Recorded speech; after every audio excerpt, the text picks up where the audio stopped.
Welcome to the Journey of Growth podcast, episode 42. I'm ThE, the host of this event, which is created so myself and others can share perspective of it in hopes that one another's insights will be relatable, establishes awareness, and inspires listeners to adopt and maintain such behavior. The definition of growth is a process of developing new skills, attitudes, actions, or reactions that can have a beneficial impact on your life and increases your overall well-being.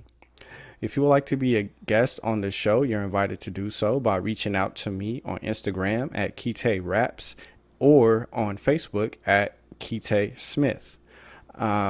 Such an engagement can result in an enhancement of self-awareness and self-identity by venturing into an unknown experience. So I appreciate everyone for tuning in tonight. Today, there is a new featured guest on the show. His name is Mr. Davin Ché. Hello, Davin. How are you? Hi, Keyte. Thank you for having me. You're welcome. I appreciate you venturing into this foreign experience with me, and I hope that one another's expressions can be relatable and inspires one another's to maintain our growth of journeys as individuals. With that being said, what can you tell me about yourself? Ooh, that's a loaded question. What can I tell you about myself? I am someone who is very, I think you just said, interested in growth and the journey or the path that getting there or not getting there may lead. So something about myself, I am someone who is currently a storefront owner in a small town called Crockett, California. If you're unfamiliar with Crockett, Crockett is like an industrial meeting, like Tim Burton feel of a town. It's a very small place. It is very one stoplight town. And bringing an industrial vintage screen printing art, repurposing furniture kind of lifestyle outpost store into a town that's very, very small requires growth. It's it is it is not it's not necessarily the most obvious. Creating a business in a town that is very sleepy requires some finesse. And I believe that to tell you something, that should tell you a lot about myself, but it is a challenge. However, it is a doable challenge. Um, Something about myself is that I've always enjoyed the figuring it out. Um, if a door is locked, how do you get it open? If the thing is broken, how do you fix it? In this town, it's peaks and valleys. It's its own roller coaster. However, coming from other towns, and I'm sure we'll get into this in later conversation, and other challenges and other businesses, this is a very unique but very, very rewarding challenge. So, sorry for being so long-winded.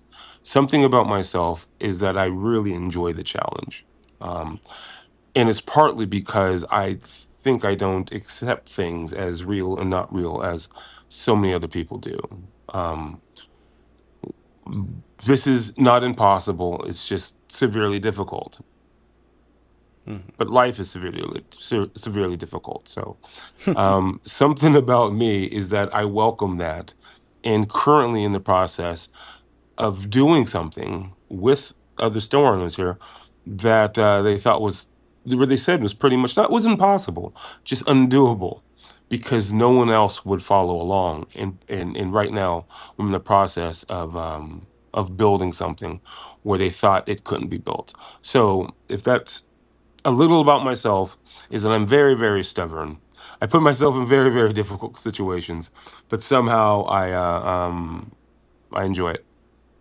Yeah, I'm glad you enjoy challenges, and I hope that your business that you have established in Crockett, California, will be able to thrive and be of use to the locals in that city. And I'm glad that you had an opportunity to establish a storefront in a town, which I think in itself is challenging from an Yes, right. entrepreneurial standpoint. Very much so. Um, it Getting a storefront in this town in particular, it's because like like moved here um, in like 2017 because we were headed to San Francisco and we created a whole business, bar, nightclub, music venue in San Francisco. And when moving from Brooklyn to San Francisco, back home for me, but it wasn't the old San Francisco. Everything was more expensive. It wasn't like, oh, I can just pop into town and rent something. It required a little more finesse, which required us to make some more phone calls, which required us to find a place to rent before we got into the city. And that someplace was Crockett, California, because a friend owned businesses in the nearby area. And we stayed, got a place, got the project, commuted for the year and change to do it, opened the place, and then the pandemic happened, Mm, diverged from that project, however, found ourselves living in a remote small town in the exact time where remote small towns was the jam. It was the best possible thing you could ever, for mentally, physically go through a pandemic with space and a lo-fi community was incredible, mm, and fell in love with it. yeah, I'm glad you enjoyed the experience of living in Crockett. Um, and I hope that viewers and listeners will have an opportunity to not only visit Crockett, but your store as well. Um, and so my next question is what what is your perspective of growth? What is my perspective of growth? Yeah, I like you really give the softball questions, like those little easy my perspective of growth in general or me specifically. Can go both. Um, well, like the muscle definition, right, is you get your butt kicked and you need to become stronger so you don't get your butt kicked anymore. And that's why your muscles become stronger. I kind of see things the same way. It's not that you need to get your butt kicked to grow. It's when you start doing things or just the idea of something, whatever that idea is, or whatever those things, there are additional things. Life compounds. Exponential things exponentially affect the patterns, the trajectory, and you need to start handling them. You need to Andre Agassi that. You need to start returning the serves and the volleys back because it doesn't slow down. Growth to me is perhaps you become faster, better, stronger at those things. Mm-hmm. It's not necessarily not making the mistakes, because I think mistakes is one of the surefire ways, if you really pay attention to yourself and what's going on, is to grow. I think personally, my perspective of growth is fail until you can't fail anymore. But also, as you grow, I think you start getting better at fielding these things that initially may have flattened your tires, now are just like a speed bump. And Mm-hmm. I think that's kind of my perspective of growth. Okay, I can relate to your perspective, and it seems like growth is is based in intent as well, because I think it also is a choice to grow. So if a Mm, person chooses to take that initiative to grow themselves, it's based off of the intention to grow.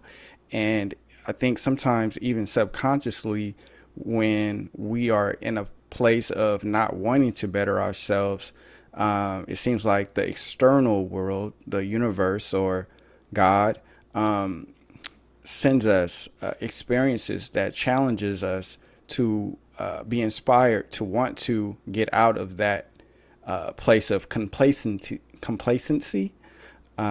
And I think that comes from just from a physicality aspect, because like our bodies, if you think about our childhood when we were children, we were once a certain size, and over time, mm.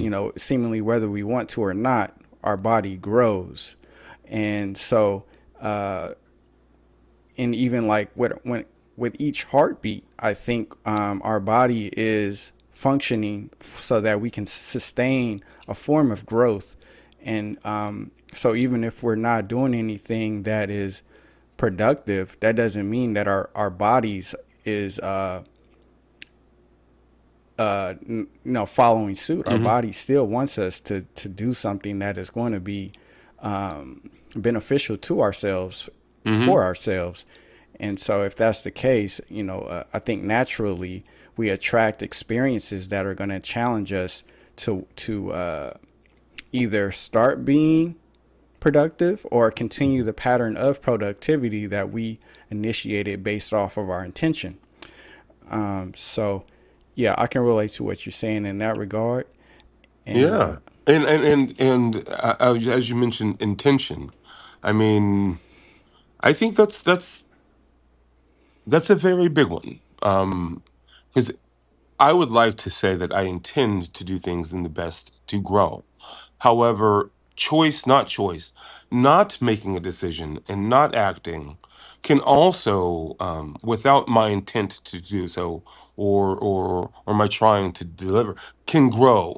I can build um, worse habits.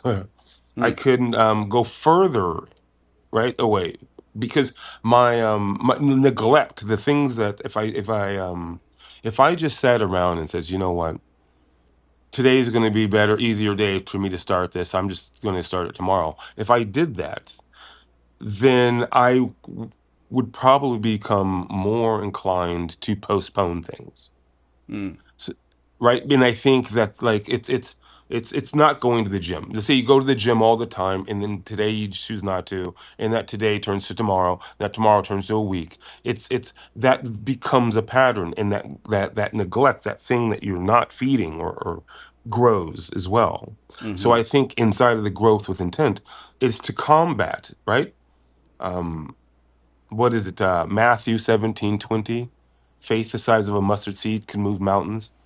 It's not saying that you need a mountain full of faith to make something little happen. All you need is a little bit of faith to make it go forward.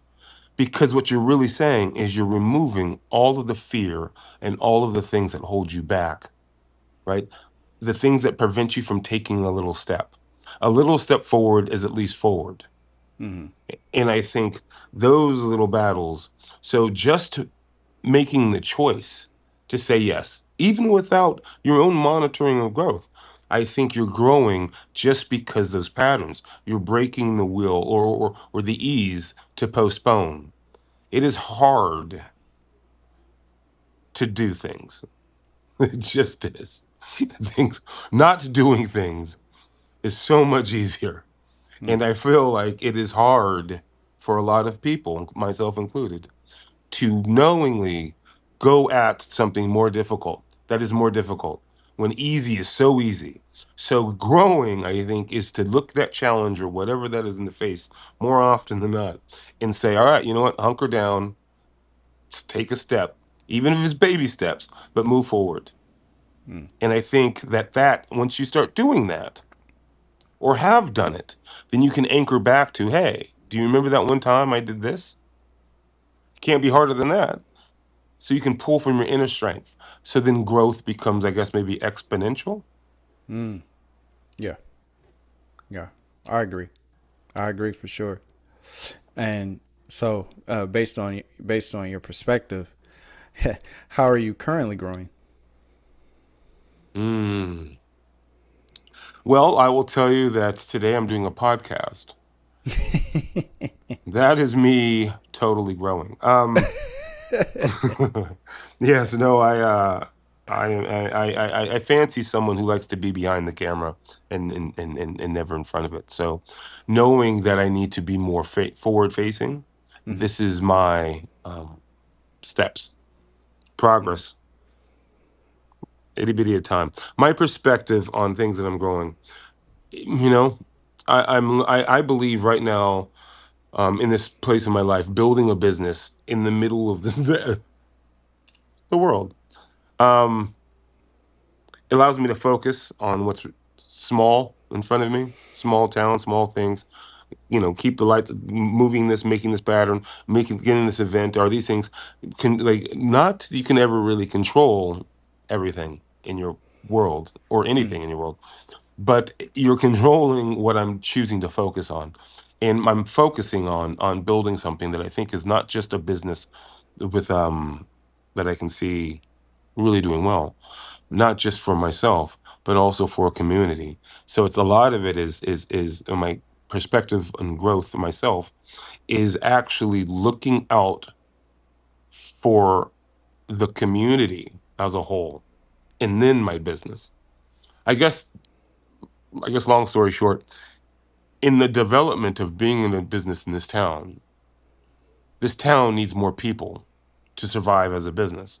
Mm-hmm. So I can try to build up my store, probably could, but that doesn't do much for long-term business. It just makes my store, let's say, do better. But then very rarely people don't come because you don't have enough energy for just one store. People are not going to come to a town for one store being open. However, if you create a more vibrant town, if you raise the water, all the ships rise, right? So um, my growth right now is, rather than focusing just on what I'm doing here, what Monarch is doing, let's focus on getting people into town.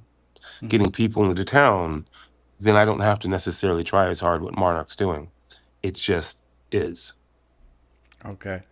Yeah, I appreciate you having that awareness of the importance of engaging and interacting with people outside of the business, which can be inspire them to want to also emulate your behavior and have a sense of care for sustaining the city as well. Right.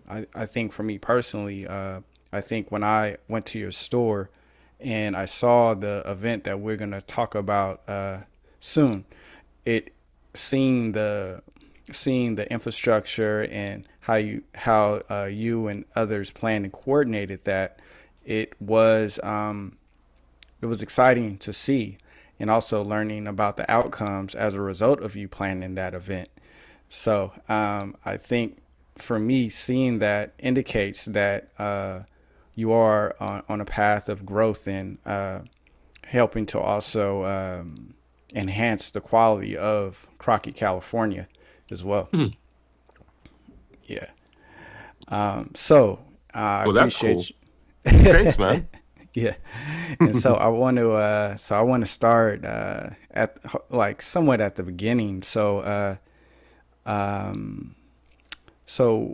what inspired you to create a clothing line? Okay. Let's see. Clothing line actually came, let's say 2008, 9, somewhere around there. Mm-hmm. It was more so, it wasn't a clothing line. It was t-shirts. Mm-hmm. I think a lot of my life kind of speaking in t-shirts. Um, Things that you would hear someone say and like, oh, that would make a good t-shirt or that would make a good band name. But they would just stick in my mind. I just like write them down. Um, and then going to a place like Venice, California, where you have this slow down in time beach culture, um, where clocks aren't necessarily the driving force, and you're in a place that has a very t-shirt driven or oriented market, and realize that people come to, let's say, Venice, and they walk away, they want some sort of a t-shirt, Mm-hmm. or when they do the peer things, and I would think like, oh, or I thought, because Santa Monica, the town next to us, was going on this huge clean kick, and Venice Beach had this more funky, raw, I guess, also layman as far as blue collar as well. Um, any family could just go to the beach rather than like an exclusive few. And that to me was like, instead of one town being keep Santa Monica clean, it was keep Venice dirty. And then that turned into just Dirty Venice, which was the initial brand name that I had, Dirty Venice. And yeah, it was cute. They had a little owl with sneakers and but anyway, it was just t-shirts and it was graphics and that kind of thing. And then a few years into that, my my stepfather passed, which brought me back to San Francisco. And Mm-hmm. inside of San Francisco, all the things that I'd kind of built in Dirty Venice, in which became the Dirty Collective, it's a whole brand thing. In San Francisco, it was a different model altogether than Los Angeles. Los Angeles, you could just pop up T-shirts, have something on it, sell it. People make a lot of money, and it's a great, great kind of living. It's just fun coming up with things and then selling. In San Francisco, it's a little more sophisticated, a little more refined, where a T-shirt doesn't really have the weight because you don't really have an established place to go and find them. Like in Venice Beach, there is a walk and people get set up there. San Francisco is a big little city and it doesn't have a prominent area to just do one thing. So you have to fold it into what San Francisco did was had textile, had warehouses, and it had manufacturing companies. I mean, LA has a lot now, but then it had, the Levi's, they had warehouses. San Francisco fancied itself a little more fancy, a little more refined, like Paris, New York. It was competing in a world stage. So just having a t-shirt line in San Francisco it didn't carry the same weight. Instead, you have to have a whole clothing line in San Francisco. Mm-hmm. So what got me to want a clothing line is because I was back and all the work that I was doing with the textiles, so all the stuff needed to pivot into something more. It was kind of always the idea. It's just San Francisco made me speed it up because now I just couldn't have a t-shirt and start to sell them up. Now I have to have a whole clothing brand or apparel brand. So I started on that path of designing and learning to design. streetwear primarily, but starting with like something, a t-shirt, and then moving forward. And in this process of that, I I stumbled, my brand went from like from San Francisco back in, or sorry, into New York. And in New York, I then started actually literally becoming a screen printer because it created a flea market. In that flea market, I needed a screen printer. So I just started doing it. And the more I did it, I then, with the clothing fashion design background, now added with the t-shirt background, now I'm actually graphically putting like my work onto the clothing garments, and that kind of all came together, and Minimal Hustle was born. Interesting. And before we get to the New York experience, how did growing up in San Francisco inspire your growth as as an individual? Oh man. I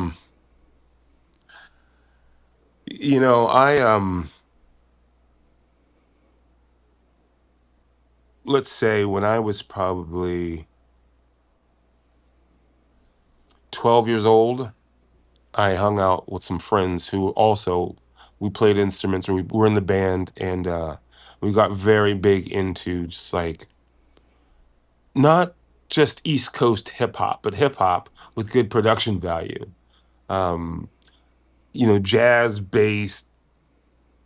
Oh gosh, double bass line, heavy music. It was just from, I mean, it can go into to bands and things. And San Francisco had pockets of amazing musicians, groups, lyricists, MCs, DJs, um, basketball. Like, how it influenced my life. It influenced a lot.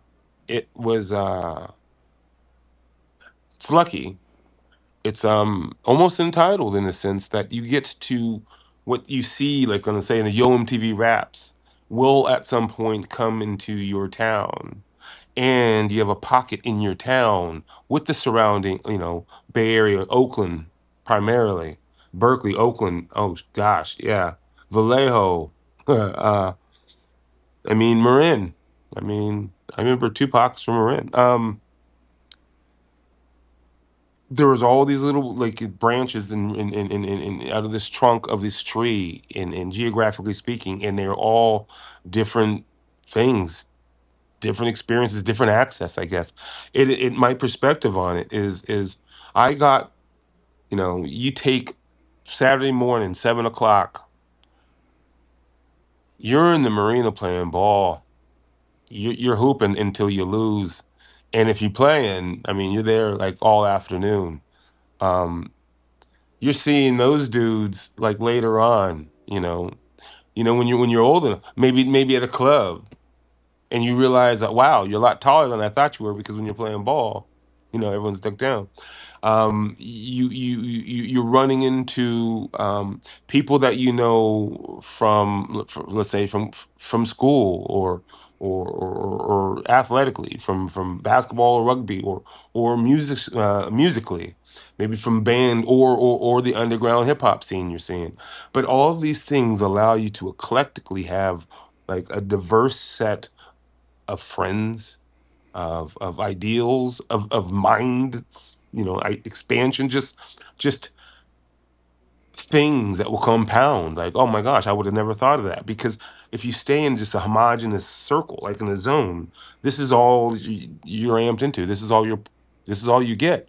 But when that little starts to diversify, then things, oh my gosh, like, oh, I never thought of applying that to that way. I never thought about taking a beer box and making it into a box that can carry a tote that can carry a T-shirt. Oh, but look, doesn't the dimensions look like a poster? Oh, so why don't we collage that, stencil a Nina Simone on it, and then you have a poster that folds into a box that can carry a T-shirt? Like, of course, I mean, but it sounds far out. But oh, what else can you do? What else can you do? And I think that is part of it.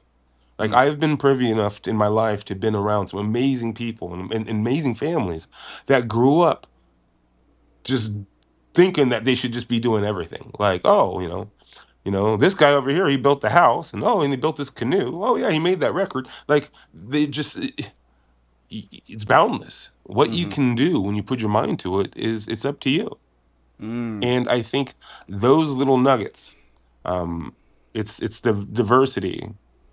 It's just the complex of living together in a town as small as 7 by 7. So you're on top of each other, you interact. It takes work, and that work grows into respect, and that respect shows a lot of patience, and that patience can really, really motivate, and you can really achieve some things with all of those elements folded into things. So how do I feel about my perspective on growth and living in San Francisco? I'm thankful. I'm grateful for it. I Yeah. cannot say what exactly it is and how it is, but it is, and it's something, and I think it's to the core of who I am.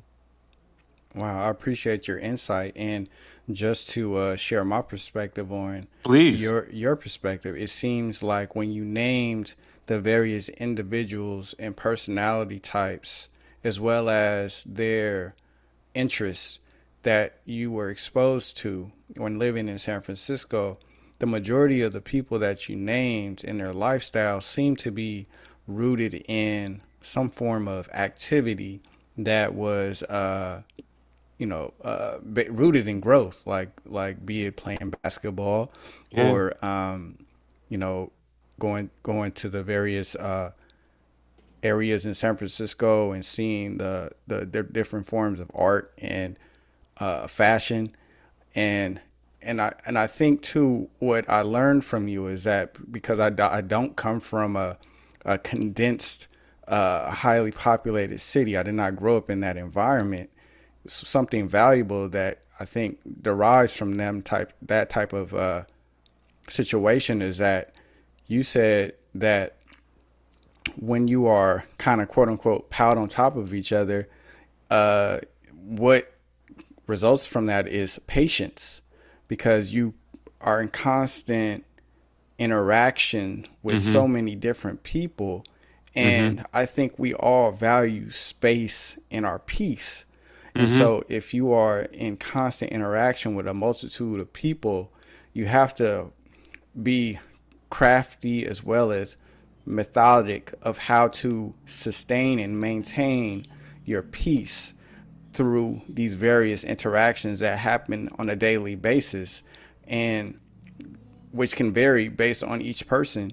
And so if you encounter a certain personality type that may be more challenging than others, then in that type of scenario, you can do one or two things. You could uh, you know, get angry or get frustrated or get upset that you have to be subjected to it, or you can try to have patience for an outcome that can hopefully help to not compromise who you are and your livelihood and your happiness.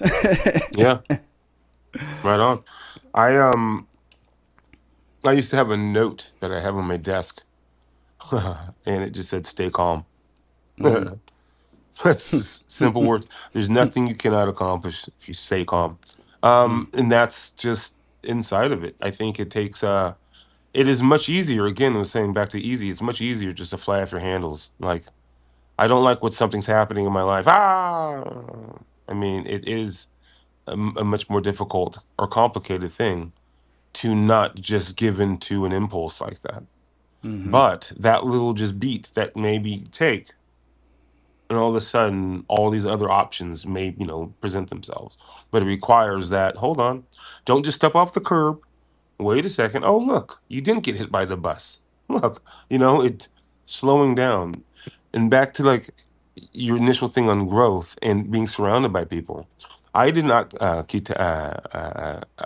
didn't get I didn't start in school or anything in arts or graphics Mm-hmm. design. I got that because my friends, my peer circle, I happened to be hanging out with a lot of designers Mm-hmm. and hanging out with them. And it's like you go to the house and you just watch, or you ask, or is just very, very interested. Like, oh, why do you do? Okay, what's that? And then all of a sudden, with all these other things that I've always done in my life, it just kind of unlocked something that like just made it all make sense in a way. Like it just worked. And that growth came from access and exposure.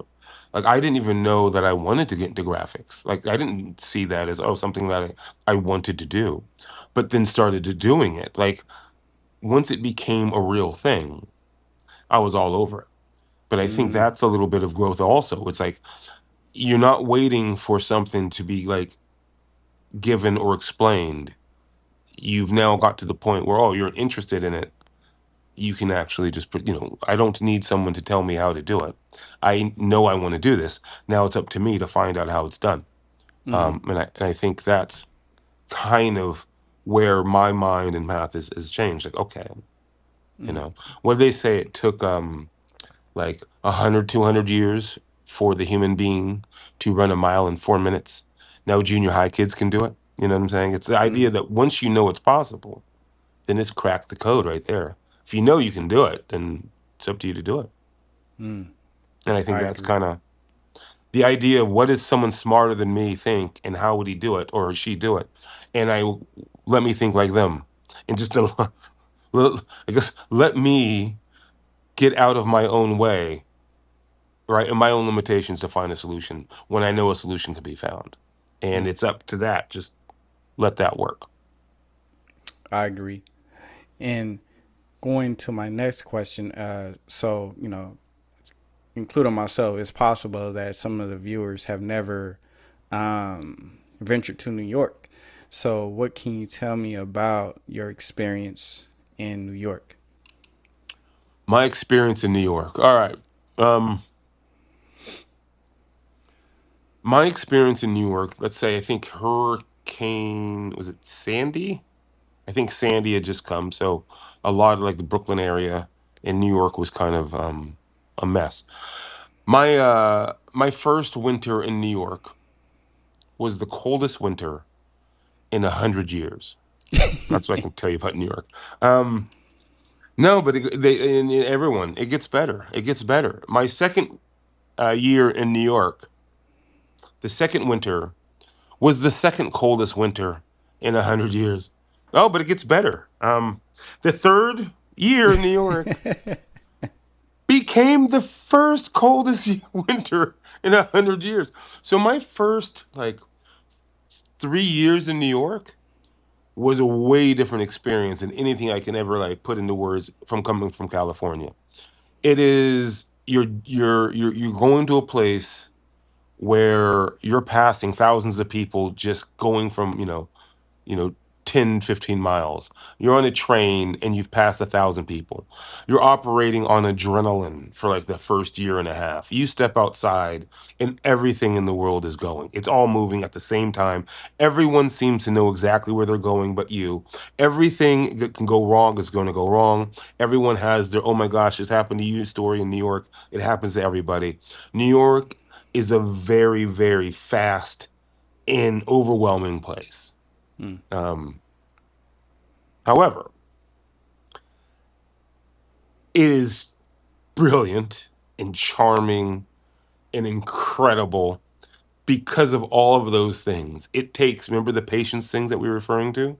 mm-hmm, Like, you get to a point where, it's like at some point, if you're in the water long enough, it's up to you to either drown or start swimming. And it's amazing that once you catch the current, how that swim turns to surfing. And mm, all of a sudden, those things that overwhelmed you are your ally. Are you familiar with refrigerator magnets? Like yeah, those things that you stick on the refrigerator? Have you yeah, ever tried putting two of those together where yeah, they just can't, but you flip one and they stick? yeah. That's to me a lot like New York. That at first there's a resistance, but the moment you flip and it sticks, it's like you get it.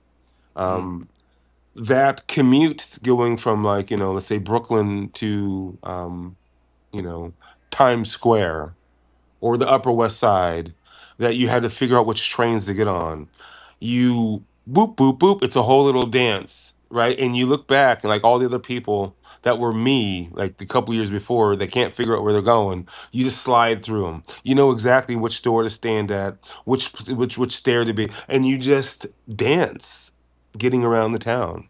Mm. And it opens a lot of things up. There's a lot of things that you would just love to experience, and partly because it's New York. It's iconic. It's an international city. Um, it was told to me a long time ago. If you can make it in New York, you can make it anywhere, right? I think maybe that's even Frank Sinatra's line. Um, it is absolutely true. Mm. But this is what I wanted to get to. It's coming from, let's say, um, well, San Francisco, Los Angeles, East Bay, or not East Bay, I mean Oakland, or but just this little kind of Bay Area, San Francisco kind of as a nucleus. There was this idea to do things. Berkeley, I'm sorry, Berkeley, to do things. Oh, I have this idea. I want to do this, or we should do that, or have this idea. And there was always, oh yeah, it's great, but it's figure it out. Like coming to San Francisco, you need a clothing line. Whereas if you go back to New York, it goes back to the LA model because there's it's like, oh no, you don't need a clothing line. You could pop up with t-shirts. You want it, do it. You want it, do it. And as you're doing it, you'll find your people. You'll find the kind of connections. You'll find other people like that sounds like a great idea. I'm in.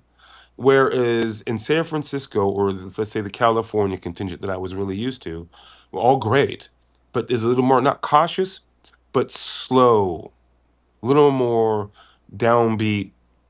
Things take time. And those things you see, like paralysis through analysis, that everything needs to be perfect before anything starts. In New York, it's almost the exact opposite.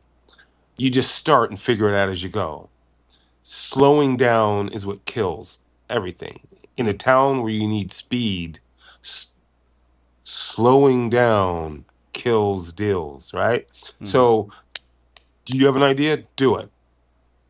In New York, we had a bar. Instead of making that bar the back 2,500 square foot lot a beer garden, which would have been good for business, would have made money, we turned it into a community flea market because the community wanted this thing. And that changed everything about having a bar there. Mm. People embraced it, they loved it, they came out for it. Mm. It became like real estate agents were starting to sell property based on the bar and the flea market and its proximity. Wow. It changed the things around. That's what got me screen printing. I didn't know how to screen print anything, but we needed a screen printer. I went to a guy. He goes, "Hey, do it yourself." He gave me 8-minute tutorial. I duct tape a press to some pallets. I started screen printing. Boom. Then pretty soon I have, a print company because it's just figure it out, just do it, get involved. And that's what I think. If someone who wants to go to New York, if you want to visit it, visit it. It's worth seeing. It's worth just taking that air and seeing that overwhelming just head on because it's incredible. It's an adrenaline rush just landing in JFK or LaGuardia, yeah, or wherever you want to fly into. It is. It's the Big Apple, Mm-hmm. rightfully so. To then become one of those little ants that's moving and shaking inside of it, huh, it takes chops. But more so, it's because there's so many things coming out to get you, right? Like, like there's sharks. There's a lot of thing in the ocean that's trying to eat you. New York has all of those things, right? Everyone's trying to get you. But you're going to find friends. You're going to find community. You're going to find like-minded people that are on the hustle too. Yeah. So if your idea is to start something, I mean, depending, you can always start anywhere, but start something. Let's say the fashion. It makes sense why the fashion world went there because it was so fast, and then that would then bring people that know the fashion world's there. They would move there, so it brings the fashion industry. Um, that New York thing drives for whatever people go to New York for. They'll find a pocket and community, and you'll get your shot. I mean, if you pay attention to it.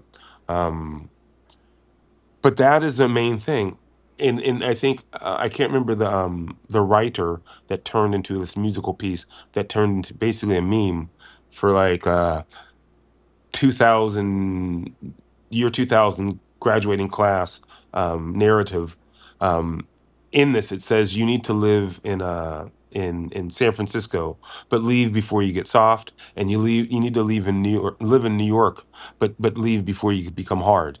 And I think Mm-hmm. that's how I feel about New York and pretty much just approaching places. Like I travel a lot. I mean, lots relative, but there was a time I worked for an airline, so I would go around a lot and been Mm-hmm. around other places. So, um, New York is something special because it's so many people. I mentioned in San Francisco about living amongst people. Yeah. New York, multiply that by like 1,000, Mm-hmm. and that's New York. Mm. You learn boundaries quick, and it's different in like New York. Is like they don't put up for it. You know what I'm saying? Like if someone is like, being an ass on the train and harassing someone else, another New Yorker is going to deal with it because it's like, no, they don't even want to be the hero. It's just they don't want that. You know what I'm saying? Like it's like everyone, people just stand up, and I Yeah. think that's something to be said. Sorry, was Wow. I a little long-winded on that? I No, apologize. no, it wasn't. No, because like I have no perspective of the how it is to live in New York. So I appreciate the details of that. And you had also mentioned about friendships in New York. So, what can you tell me about the friendships that you established and hopefully maintain uh, in New York? Yeah. All right. So I guess to make something that could be overwhelming a little more simple, New York is made up of boroughs, right? To make up New York City, right? So you have like Manhattan, you have a Brooklyn, you have a Queens, you have a Bronx, you have a Staten Island. I don't know if okay, we won't consider Staten, but anyway, you have all these little boroughs, right? And inside this, um, Brooklyn recently, or in the last, let's say 10, 15 years, became very, very popular. You see it on TV shows. But Brooklyn before was more so kind of not a suburb, but an exterior place that most of the people, let's say in Brooklyn or surrounding areas, would go and work in the city. So you'd work in the city, you'd come back to your outer borough. Um, so for a lot of places in, let's say, New York, let's say Brooklyn, which I lived in Brooklyn, so I was in Brooklyn more than the city, but or well, in Manhattan. Um, a lot of the places in Brooklyn, it's easier to get from where you live in Brooklyn into the city because those are the commuter lines than get to Brooklyn because the network in subway was designed to take you from in Brooklyn, let's say, into the city and back from the city back to Brooklyn. It Mm, wasn't designed to go from Brooklyn to all the way Brooklyn. So let's say Park Slope to Williamsburg, which mm, are two neighborhoods in this borough that became wildly popular. So what I'm saying about friendship is that when I was in Brooklyn, we had a bar, which became like one of the best pool bars in all of New York, in all of New mm, York City, because the regulars that played, when people that play pool, me included, would be very weird because you got to geek out on geometry. Um, I'm practicing, like, and you sit there and you focus on this thing, and these guys in this that would come into this bar joined the league and won first place, and then another team joined and they won first place. So the number one and number two team in New York were playing out of our bar. I was in one of them. But because of these things, you go to all these little boroughs all the time and you play other people in other boroughs and other leagues. And remember, each little borough or each little neighborhood becomes like your own community. So by forcing people to go into other little communities, you connect up. So now you have a New York community, right? So you create these friendships because, like, for a lot of New York, bars become the living room because a lot of people live in very close quarters. So mm, to have social lives, you just go out. That's mm, why, like, famously, New York small apartments.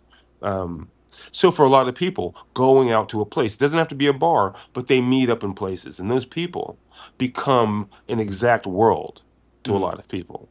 mm, Um, and for a lot of New Yorkers, our place became a hub. It became like the cantina in Star Wars. You know, the dun dun dun dun dun dun dun Yeah. dun, dun, like with Han Solo. What's we find Luke finds Han. It's everyone would come here. Like people that didn't know anyone would hang out, and now they have like 300 mutual friends on Facebook. Weddings, people would just love. It was like the people's champ, right? You get what I'm saying? Like this place became a very popular neighborhood. When we put the flea market in the back, you had the community now happening. Some of the friendships. Um, oh my goodness, people that say that that worked, like the number one that worked in the bar, you know, her and her boyfriend at the time got married, and now, like, you know, moved back, let's say, to, like, say, Hawaii, and then like one's now like other people moving to New York. Like the New York time, it was more than just like you're amongst other people. A lot of people stay, most people, or sorry, some people stay, most people leave. You're in a pocket of a window of a time in New York or in San Francisco, and then it evolves and changes. People stay, but most people then move on. So the friends that you made, let's say, in New York, can live in, you know, Arkansas now, Texas, a lot of times, Oregon, Vermont, London, right? Because it's an international city. It's not just, for a lot of people, it's not just a stop. They go Germany, but still New York. Like Denmark during the pandemic, when I started making face masks just for something to do, and I realized that we're going to New York City and Denmark, which was like in London, which became, oh, look, my New York friends are over here now, and those friends have moved into other places. Hmm. So other than just like a person to talk about, because there are some really close friends that still remain, like, you know, weekly calls in New York. It's more so that just like I am no longer there, um, a lot of other people are no longer there, and their journey or path continues. Like New York was this amazing time, and now we've moved on to something else, which is also an amazing time. But I think it's just that step or that path, that little you know, like when you see the maps and you push a pin, if you were there, it's the you were there pin. And I think Hmm. that's kind of like the relationships in New York.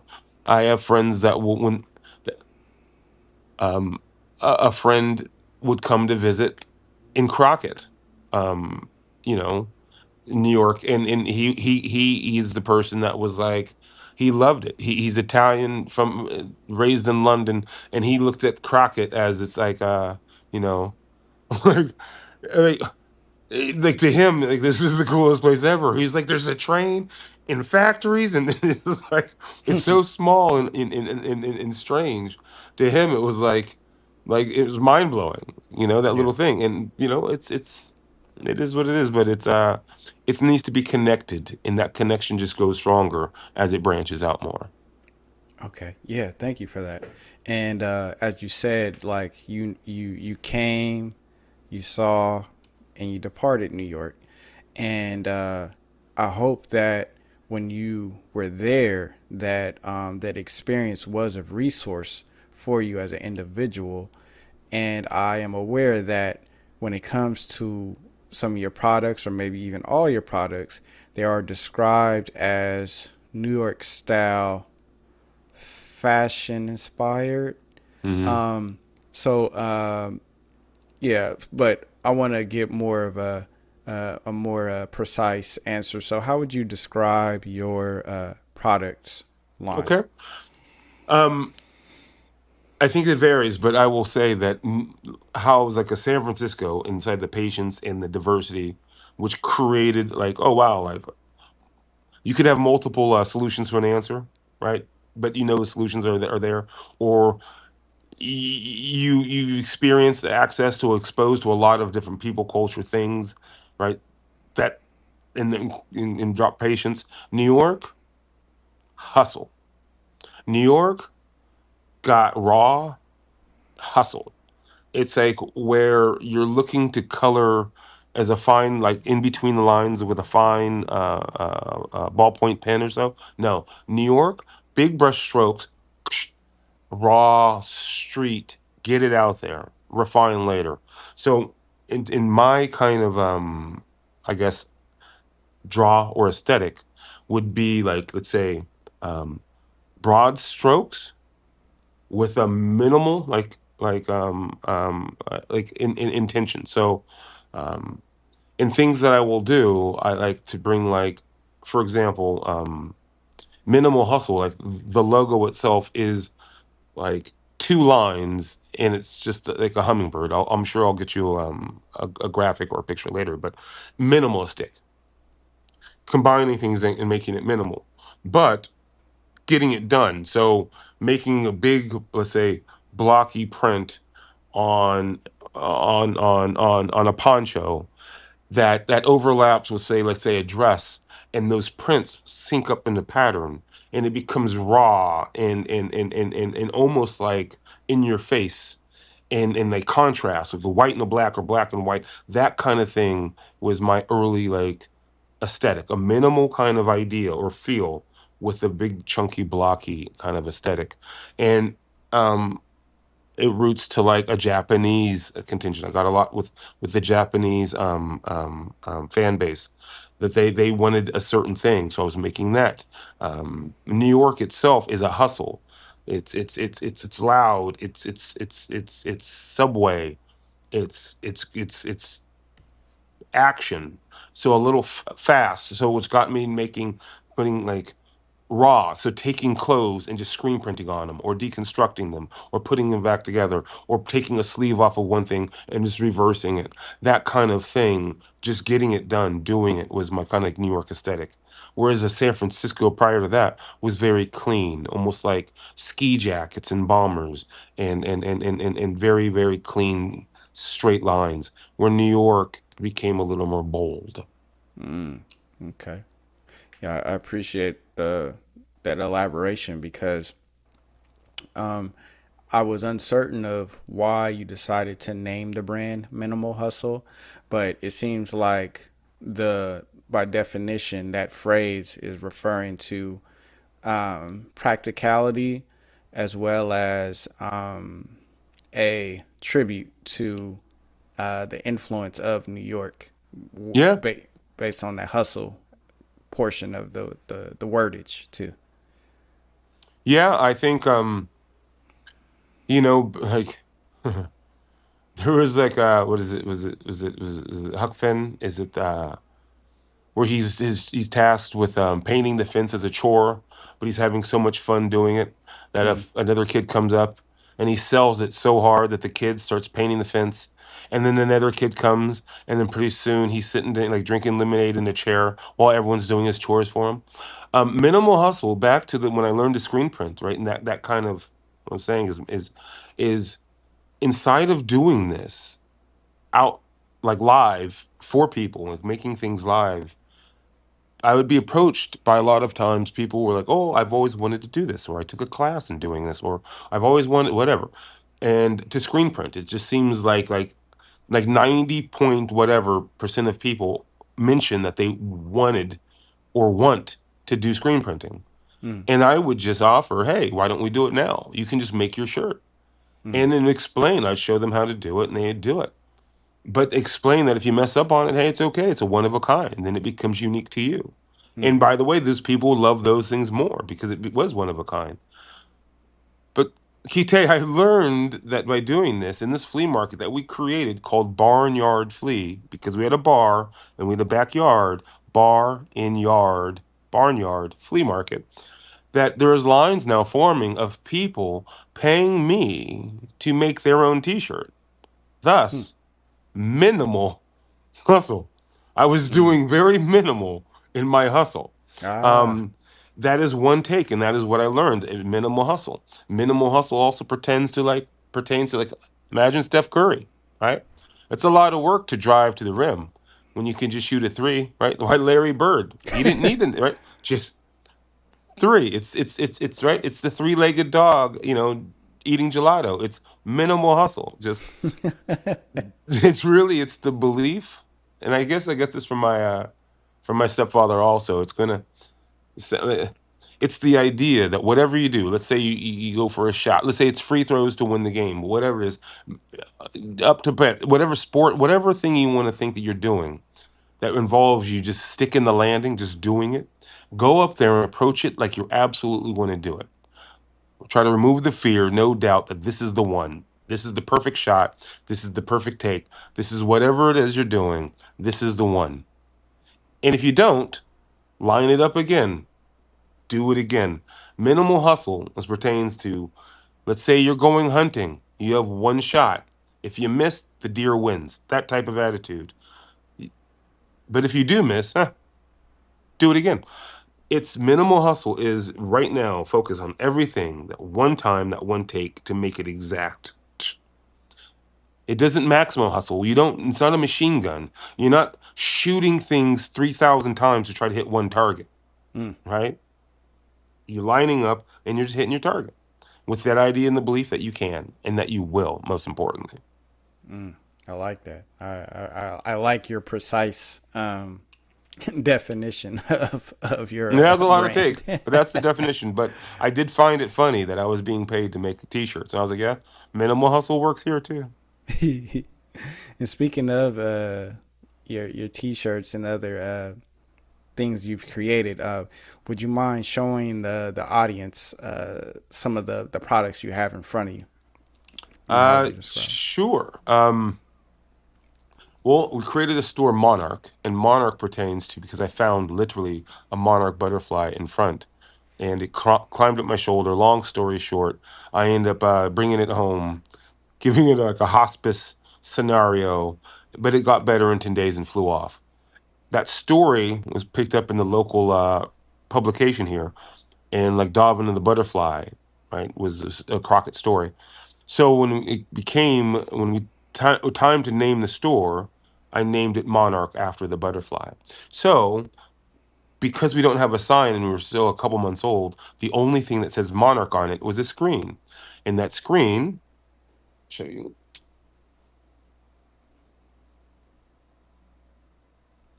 Monarch. So this is the latest of the screen of the T-shirts that I made. And I quite literally made this 5 feet the other way. I have a screen printing press in the store. But that screen printing press, that's why I like it. And this is what got me to screen print. You don't need to wait around for someone to make you something. You can just make it yourself. I can make shirts. I can take something like, because every store needs a bag. Oh, So these are bags that are sewn and screen printed, just like a T-shirt. But these are upcycled from a Trader Joe's bag. So every time I go to Trader Joe's and they ask if I want a bag, I say yes. because you may resell it. Right? They make wonderful canvases. Sorry for leaving the screen. But other things, like the New York Times.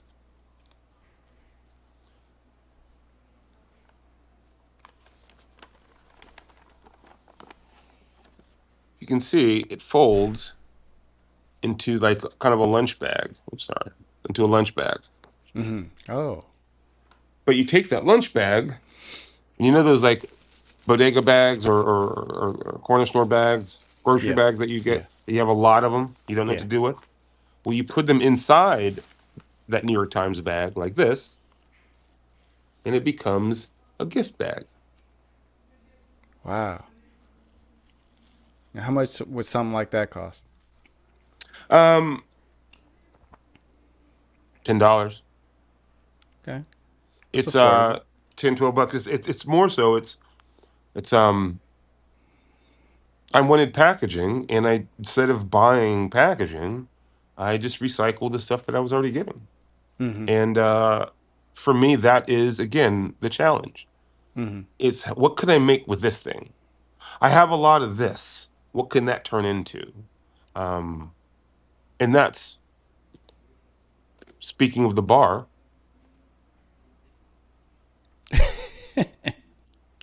So at the bar, they had a lot of PBR drinkers in Brooklyn. I kept all those PBR packages and made these little totes. This is Mm, folded now, and I'm sure I'll show you later, but this is literally a poster that folds into a box that carries a t-shirt. All wow. things that were just would have been thrown away, just Yeah. find another purpose. In the world of, let's say, recycling, even if you're in the best effort, if you're trying to recycle, there's too much recycling going on a day-to-day basis. They can't get to it all, so they need to like dump a lot of it. So the trick is if you can slow down, pace it out, that if you didn't just take something, throw it away, or recycle it, you take something, you expand its life, so now it's not going into recycling yet. Mm-hmm. You It slows it down, catches the world up, is also a great way to recycle. So I'm taking upcycling products that can be recycled down the road, but you're making it and you're taking it out of the recycling life line or timeline, and you're putting it. Oh, someone's going to every one of these that I've sold or given. I can't say everyone, but most of them still use it from Mm. years ago. People are still using this for whatever reason as a little clutch tote, makeup holder. They still keep them. So that means that for all those boxes, it's slowed down its recycled timeline, and there's a win. Wow. I'm also glad that the customers who purchase your products, enjoy them and value them to the point where they still are, in their possession and, they take care of them, which to me indicates like they're valuable to them. Thank Um, you. and and I think for me too, when it comes to growth, or for me, yeah, when it comes to growth, it is enjoying the process of the initiation and the engagement of being involved in a certain activity. Hmm. So, and that's a good indication that you are growing if you're enjoying the process from my perspective. So, what do you enjoy about the process of creating your products?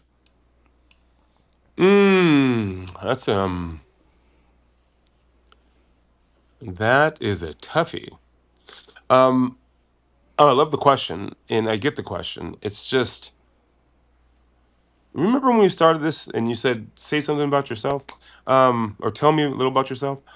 That is something that I'm not going to say struggle with because it's the wrong word, Mm-hmm. but the enjoying part, Mm-hmm. um, the process and growth. I know that there it's I need to spend more time identifying the things that I enjoy in the process because it Mm. seems to me that I enjoy most when the process is done, right? Oh. Like the like I it's like imagine trying to like pick a lock or crack a code, right? It's not the enjoyment of figuring out what number sequence opens that combination lock. It's the combination lock opening. Do you get what I'm Mm. saying? Like, I Yeah. don't know if the safecracker enjoys, maybe they do, the process of turning the dials as much as when the dials open the thing. Um, for me, it's like, and I guess what I'm saying, I get so focused, um, and I don't even know, like, not even probably, and healthily so, on the task being completed that I don't even like pay attention to whether or not it's fun or not. I think it's Mm. more torture. I think probably I don't enjoy anything about the process, and it's that thing that is so painful that I need to finish it, and that's what I enjoy. But it's I get what you're saying. I know that there is the thing I can look back and enjoy or know that I am enjoying something. Thus, I am doing it. But my process is kind of like um, it's like mute button the enjoyment part Yeah. and turn up the volume on the stay focused part. Oh. Does that make sense? Like Yeah. I remember listening to an interview with Tiger Woods, and he said the difference between the best office golfer and the pro level golfer is the ability to reset. And take that is that if you're doing something really well at some point that really well idea, that voice creeps into your mind.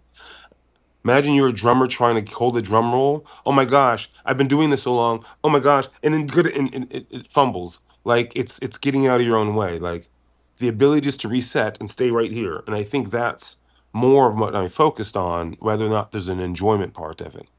Mm. Because I just always think it's fragile. Like if you're in something focused on it, the focus is like the magic, right? Mm. Like staying, they're so easy to be distracted, especially with all the distractions in this time. If I can focus on it, right, then it feels like to me that is, if I would in retro, like say governing, I could see maybe I'm enjoying it, but right now it's the focus that I'm looking. Does that make sense? Yeah. That like I will get like I'm in the current process of like creating art. Let's say I don't know if it's art, but drawing on a chair, okay? Yeah. And it's a note, and it's a whole process. But it's a blank chair. It's all painted all white, and I don't know where to start. And Hemingway referred to this as like the toro blanco, like the white bull. Like as a writer, you're looking at just a blank page, and it's just that white bull staring back at you, and you get like what they call writer's block. And then just starting the moment the pen just touches, okay, it's like it pushed you through all of that stuff that was trying to, no, no, there's too many possibilities, I can go too many things, but the moment the pen's here, oh, I have to go left now, and right, and it's that focus, and then the moment I can no longer think of what I'm trying to do and just start doing it, Mm-hmm. right, it's that's the goal. If I took a second and it's like, oh, I'm enjoying this, I have to be done with it, right, because that would completely mess up the drum roll. So I'm Mm. sure that after the process is what I enjoy about it is completing the thing, Mm-hmm. completing the task, getting it done, right? When I know that me personally, it's much easier for me just to say no, I'll do it tomorrow. That when Mm. I do it today, Yeah. I enjoy that, Yeah. and I kind of look to compile more of those, like more wins than losses. Like there's 1,000 things to do in a day, so realistically, I pick 7 and I'm getting 4 done, right? And if I stay that, the list gets smaller. If Mm. I look at I'm not doing 1,000 things, nothing gets done. Mm. Mm-hmm. So I guess it's for me a way to trick me to doing the things that I would much rather just procrastinate and not do. Because don't get me wrong, Kite, I have a master's degree in procrastination. I Mm. am the world's best procrastinator. I can Mm. procrastinate I can procrastinate anything. I can procrastinate procrastinating. Um, like I love it. Not doing something is my favorite thing. Um, so doing it just becomes, maybe that's what I enjoy it after. Okay. Well, I appreciate your honesty, and I appreciate your your insight on your your journey of engaging in a process. And I think the way you conduct yourself differs from myself, and I think that's okay. And I hope that at some point you will have an enhancement of self awareness and discover an activity, if not those that you are currently doing, but something else that will be enjoyable in the process of doing it. Okay, And I got so, you saying.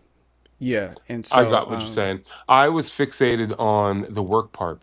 As far as um, something that I really enjoy in the doing part yeah. is have you ever been to the Russian River? No, I've heard of it though. Okay. So like up in the Guerneville kind of area,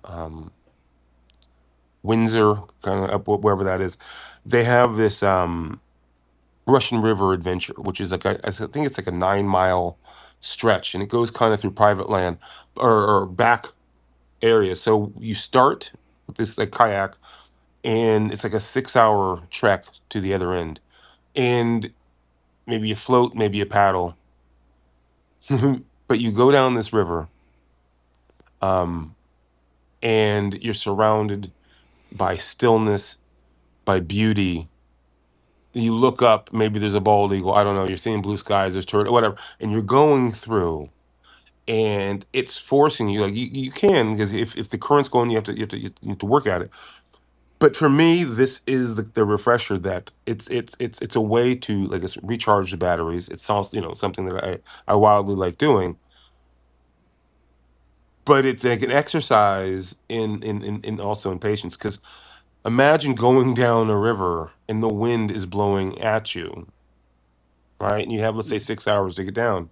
If I just did nothing, I'm going backwards, Mm-hmm. right? So now I have to exert force to even stay in the same place, which means that I may have to really get it to go forward Mm-hmm. for that time period. And it's a very amount. It's grueling. It's like, it's not at all like doing a marathon or running, but it's, imagine that pain that you're addicted to do a marathon, to run a marathon. It's tapping into those kind of resources and crew and whatnot. This thing, that pain, that just like need to get to the finish line Mm-hmm. is something I absolutely enjoy, and I'm taking the idea, or let's say using it as an example of the Russian River Adventure, is I do see that I do enjoy in this work, and that tends to come from, um, not the actual, let's say, the grinding it out, what I was focused on, you answering your question before. It is okay. There's this, let's say, this is the need, here's an event, here's what we have to do, here's the campaign, all of this needs to be done, here's your deadline, go. Mm-hmm. So as crazy as all of these little things and detailed, even to the event that's happening on Saturday, it Yeah. all starts with a little idea, and that little idea gets, you think about it more, and, oh, we could do this, but what if we did that? And you start putting it together. Then all of a sudden you're at, you're printing things, you're running around, you're getting people involved in it. You're making things yourself. You're coordinating, and then the goal. You look back thinking, I don't know, could be anything. It could be a dud. No one could show up, or everyone can show up. But Mm-hmm. there's that right there, when there's nothing you can do, you've done everything you can, and you let the balloon go into this, and you just see how far it lifts and goes. It's that right there in the process of the work will get done. I enjoy, and Mm-hmm. sometimes it takes, as I don't know if we've gotten to, but me, you know this about me, of the building that house in that tree, Mm-hmm. which I did before in negative 30-degree weather, which, because I was told I couldn't do it. I was told it was impossible. So now looking back and it's done. Do you see what I'm saying? Yeah. I enjoyed that. I enjoyed every second of that, because that was, to me, like, is directly, someone said there was something that couldn't be done, and I know it can be. And I don't, it doesn't necessarily take that extreme, that level extreme, to make it enjoyable, but to know that, oh, no, no, no, I see it. I can see a finish line where everyone else sees just like darkness. I can see that light at the end of the tunnel, and they don't believe that it's there. And to show them that it's there, and to know that you're going to show them that it's there, and to know that they're going to look back and say, holy, I didn't believe that was possible. Look what you did. All that. I enjoy, approach everything with that kind of vigor, with that kind of idea, that even the little small things can fuel that kind of hunger, that kind of inside of yourself. It's like unleashing the thing that drives you, or that gets you going, and being able to point that at what you're doing, is something that I very much enjoy. Okay. Well, I'm glad you do have a sense of fulfillment and are aware of a process that you enjoy. And I would theorize too, based on the products that I've observed you creating, that you enjoy the challenge of crafting these these various things, such as the bag and Mhm. the shirts, because it takes effort and it takes some innovation and ingenuity to be able to combine various materials, and hopefully with the hope that the Hmm. outcome will be to your liking. And for me, when I saw that that bag with the plastic handles, which came from a your average liquor store or Yeah, exactly. convenience store, like Hmm. that seems like it was challenging to assemble. So initially, it's uncertainty. There was some Hmm. uncertainty, and it was unknown that you could Hmm. accomplish that goal. But the fun part is like being challenged to take the initiative and try. It sort of like Hmm. reminds me of a Rubik's cube. That's that Exactly. when yeah. So yeah, I get Exactly. what you're saying. That's exactly like it's during the pandemic and the face masks I was referring to. I wish I had one to show you, but I was really like, they came in two kind of models. One, if you recall, they're things that just go around your ear, but you have to have it flap, or things that you could hang around your neck. So I was like, why can't you have both? So I basically made a face mask that self-tied, so you could tighten it around your ear, but it had a thing that you could lay and put down. So it would tighten around, and you could wear it like it's like a necklace. Mhm. And it was just, how do you make this? How do you make this? Like, and then, oh, look, self-tightening knots. And oh, I never knew that existed. And it's actually hunting, looking for it, asking people, looking around, scouring YouTube, Google, all these things to find something. And Mhm. then you make it, and you're like, that's the kind of challenge. Are we getting into coveralls? I, Is w- that I, w- I was going to just as you're talking, I was going to present the imagery as you're like, because I feel like what you're saying is relevant to the imagery. So, but we but can we can start right here if you would. okay. It goes so 2024, I was in Hmm. Port Costa, Yeah. at the vintage T-shirt shop with Ron in Port Costa, and um, we were going to make a flea market, and things happened. But um, I noticed I found a pair of coveralls, and I was like, you know what? I would very much like these. I loved how they looked. I loved how they hang. This would make a very good canvas, like streetwear in a way, to screen print on and to really just design on. And Hmm. that one pair, these 10 pieces that you see now, grew into my store. I have over 350 of them. So Wow. from the ending of summer of 2024, I have accrued more than, I don't know, 5 to 600 pair of coveralls, Hmm. and I probably am sitting still on about 250 pair. Wow. So I'm this glad. became the core of what Monarch's industrial vintage is rooted on. This is the thing that takes us to Alameda Market, the first Sunday of every month, Hmm. doing vintage coveralls. And this right here is what launched Monarch into existence. Went from my screen printing and sending things back to New York as T-shirts to getting into a local store in Crockett. It is all because of the image you're looking at right now. Those 10 pair of coveralls. Great. Appreciate the insight. We're gonna move to the next photo. We Yes. can. So this is Port Costa. This is literally the exact thing I was just explaining, where this is the vintage T-shirt shop in Port Costa. If you're unfamiliar with Port Costa, it is about 10 minutes inland from Crockett. So it's basically you drive into the one stoplight town, go 5 minutes into it deeper to where there's no stoplights, and that's Port Costa. Um, which has one of the best restaurants in the Bay Area and an amazing watering hole called the Warehouse, the Burlington Hotel, the Vintage T-shirt shop, and Crystal Gardens. It has Theater of Dreams with Wendy Addison. It's a magical little place. So to spend the time selling our T-shirts at a vintage T-shirt shop, this guy right here was created. This is a deck bib from I think the '60s, mixed with a Port Costa kind of pirate flagged, but it's a bull terrier. Bullet is Ron's dog, who he made, or we made this print off of, and I cut a T-shirt into a crop top tank top for the summer. In the background, you'll see the Wonder Woman, Wonder Bread teardropped hoodie that I also made in the back as well. So this were just things that hanging out in the summer, making things in a small little town with a sewing machine and screen presses, and we were just having fun making things live in PoDcAsT. Cool. Next photo. This right here is one of my favorite people and favorite moments.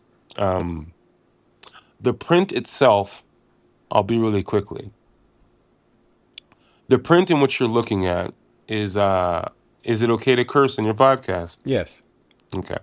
So it's Kenny fucking Rogers. That's what this print is. It's called The Vowed Out Gambler. No one to hold him, no one to fold him, no one to walk away, no one to run.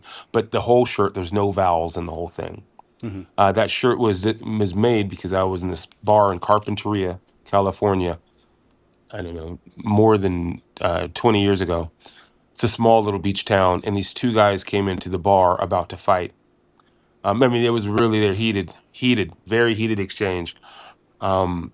One guy facing the bartender, the other guy's back to the bartender was the guy that was yelling more.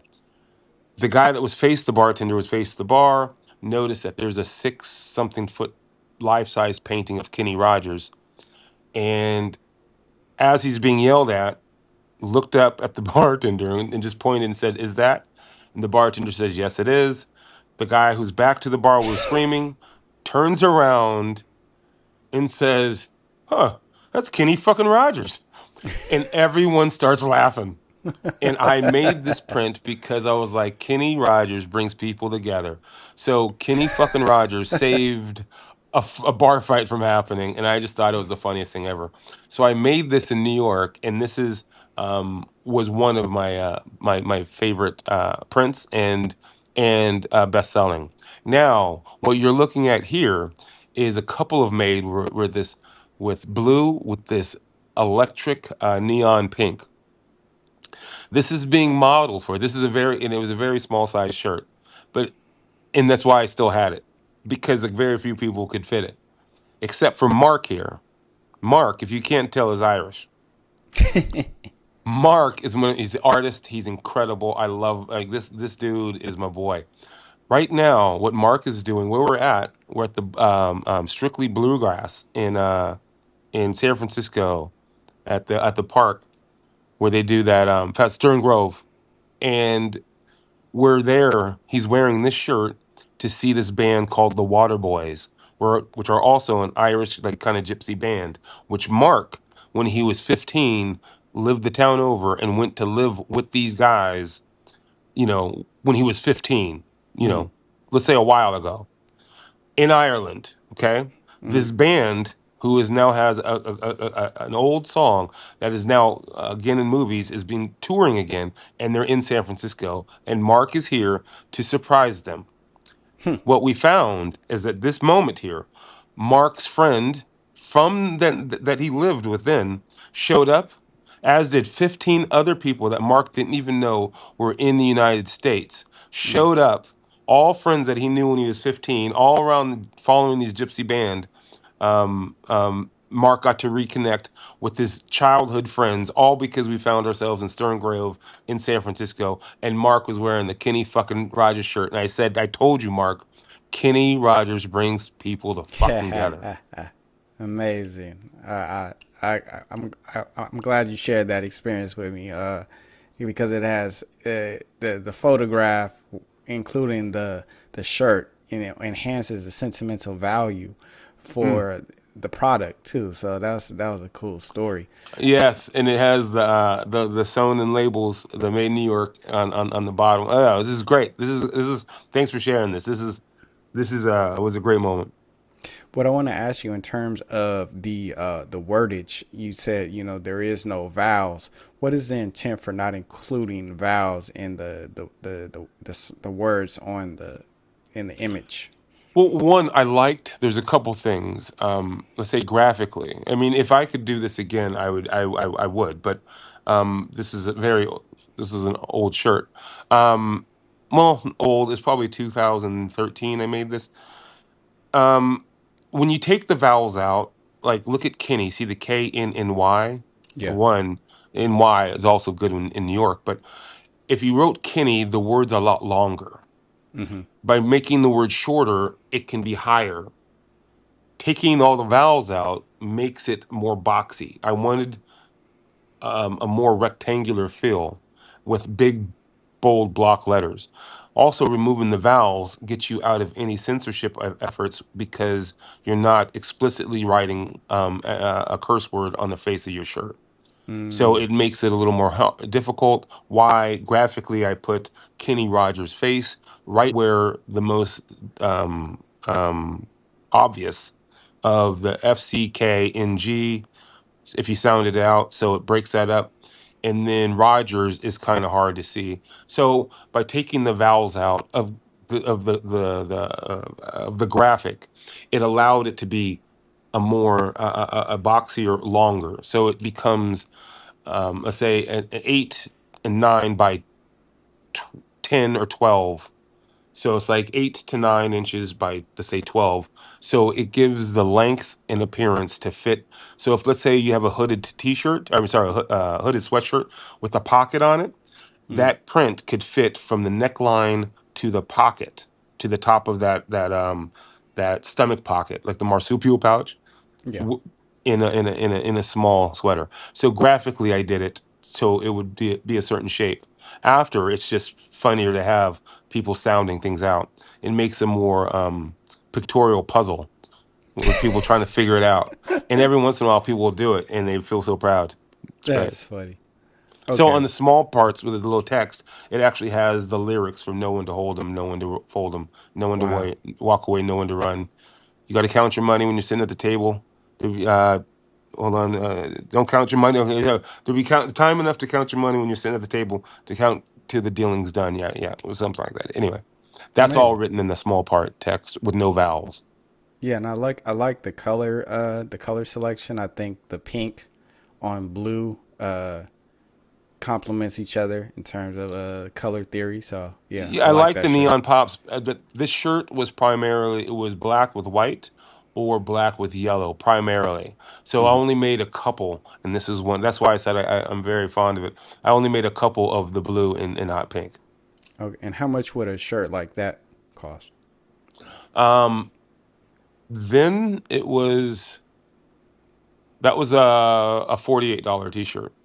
Okay. Then so um yeah, because the labeling, all the stuff that you can't see, is I made it, but yeah, it was just a fun t-shirt. Yeah. No, I think that's affordable. Yeah, so we're gonna move on because I Please. want to talk about your upcoming event on Saturday. So we're gonna go back to this scene really briefly before we proceed on. What can you tell me about this upcoming event happening on Saturday of this week in Crockett, California? Yes. Okay. Walk it and shop it in Crockett, California. This event is or was created. Oh, okay. Let's just be real. Crockett can be very slow.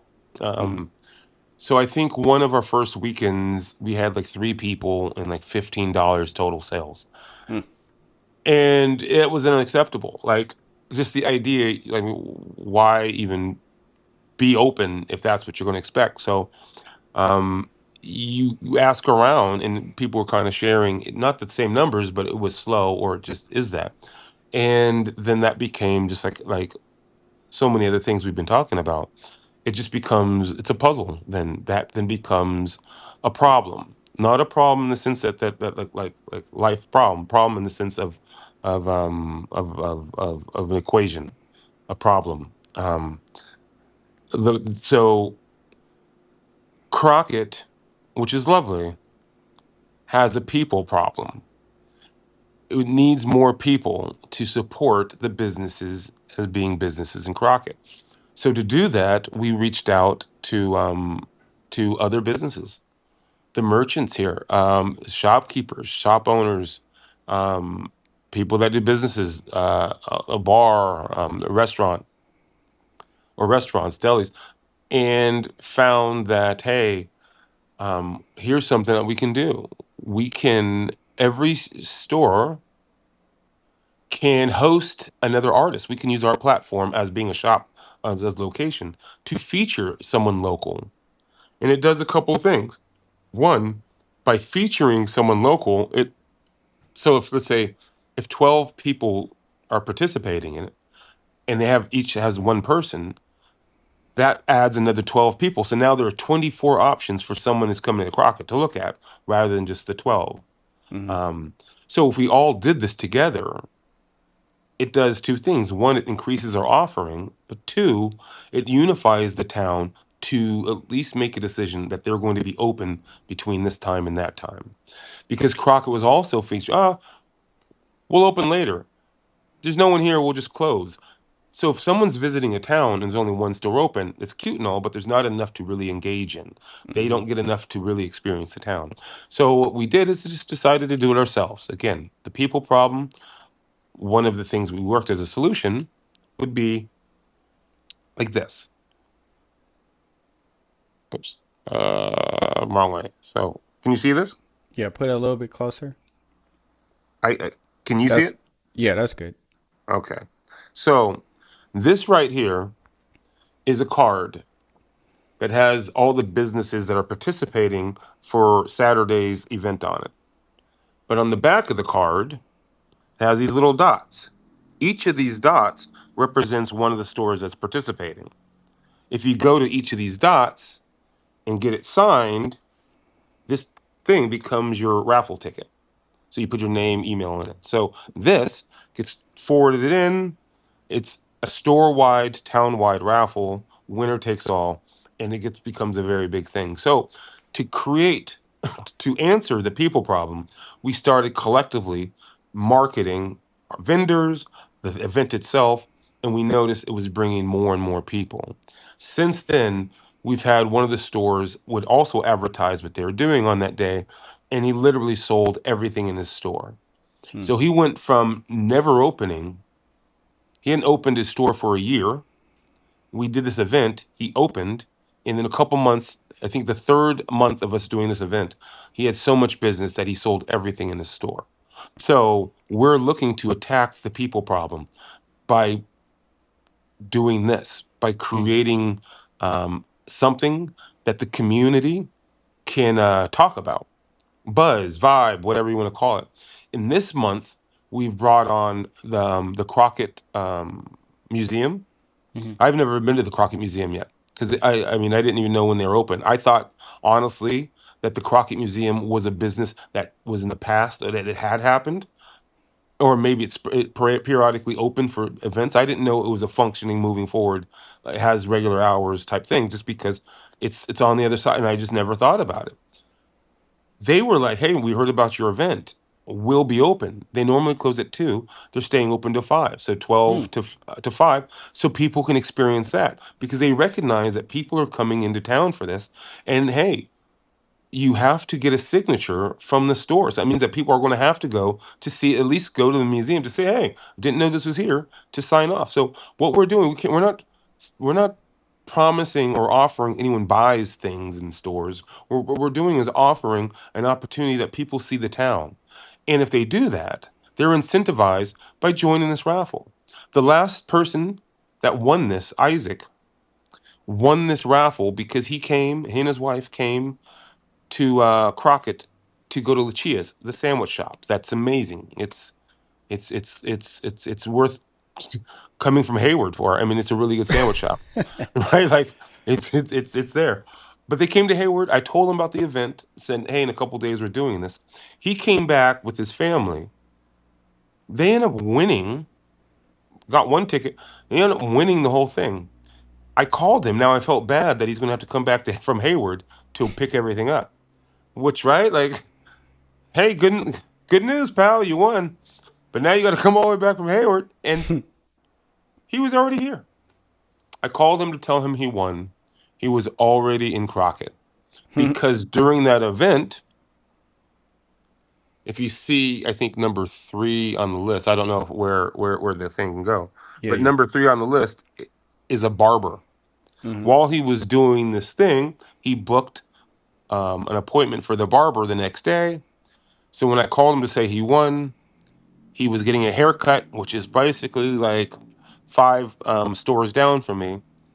He came, picked up his winnings, and in those winnings was a gift certificate for a haircut. So he got a free haircut. They got to feed his family because all the gift certificates and all the clothes. But what I'm saying is this guy came for a sandwich, came back, won the whole thing, loves the town, is bringing right to him. Crockett's the best thing.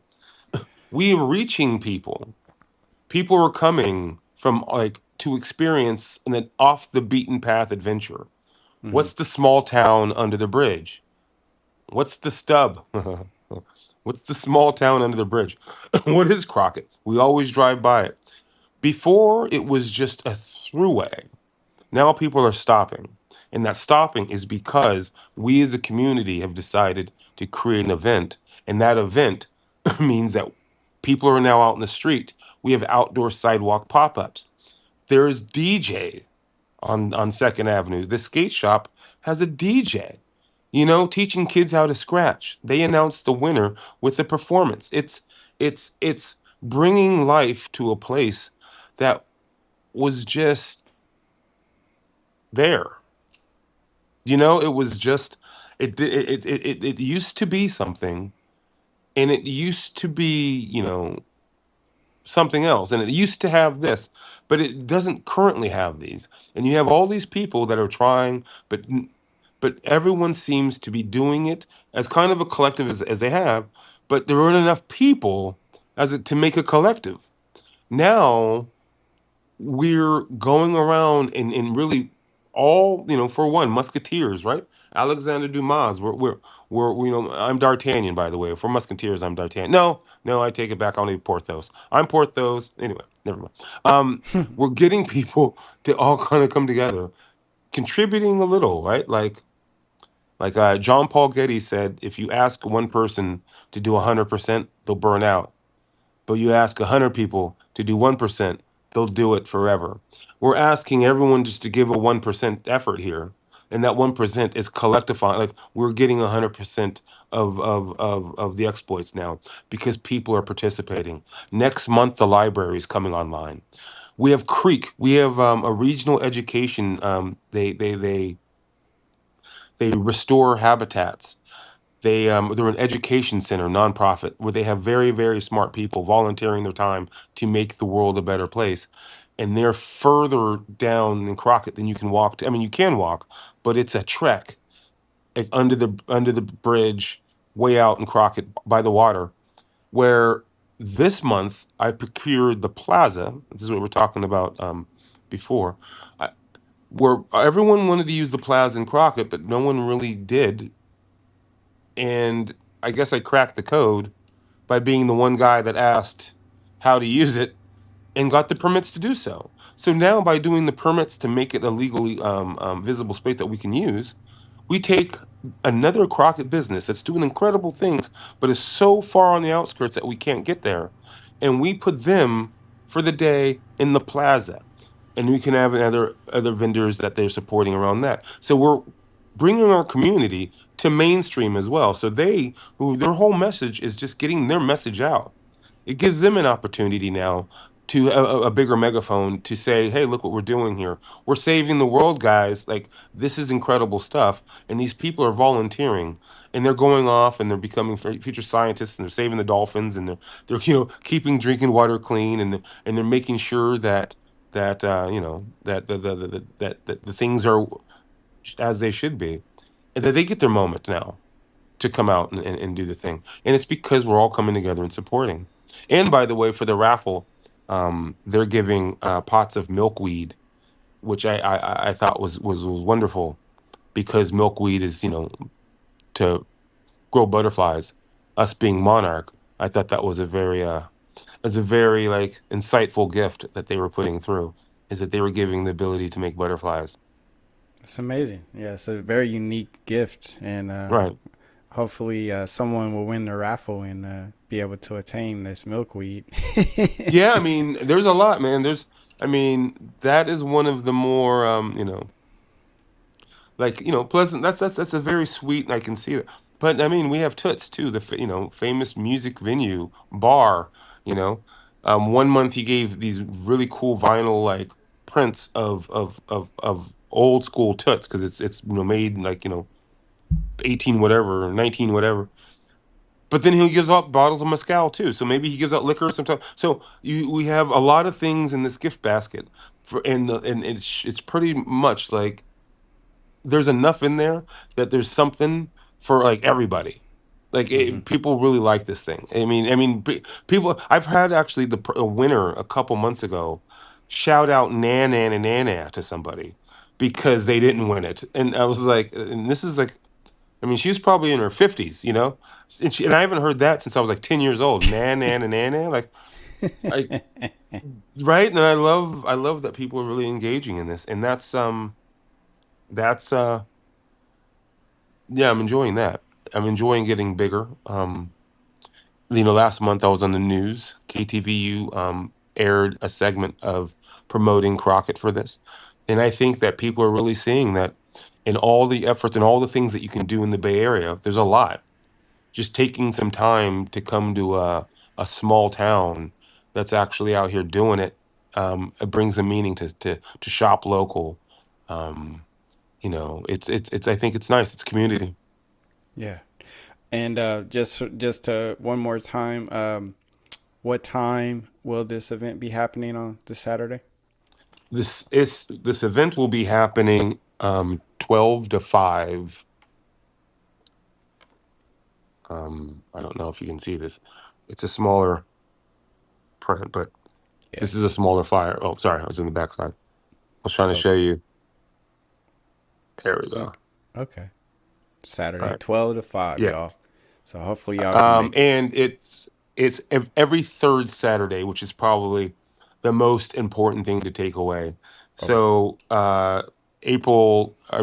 March 21st, April 18th, and May 16th, I believe. Yep, would be the next 3 months worth. So if you cannot make this one, um, which you better have a really good reason. No, if you can't make this one, every third Saturday would be the next walk at events. Great. Okay, we're going to move on to the next phase, which is multiple intelligence theory. So, for those who are unaware of multiple intelligence theory, when it comes to intellect, there's two popular theories. One is more popular than the other. And the more popular theory suggests that we as individuals have three forms of intellect, and that would be logical, mathematical, linguistic slash writing, and scientific slash naturalistic. And so, since this theory is adopted by academic institutions, when we are children or in high schoolers, we are tested on these intellects in the form of an SAT exam, and depending on how well a person performs, they are allowed to then transition onto college.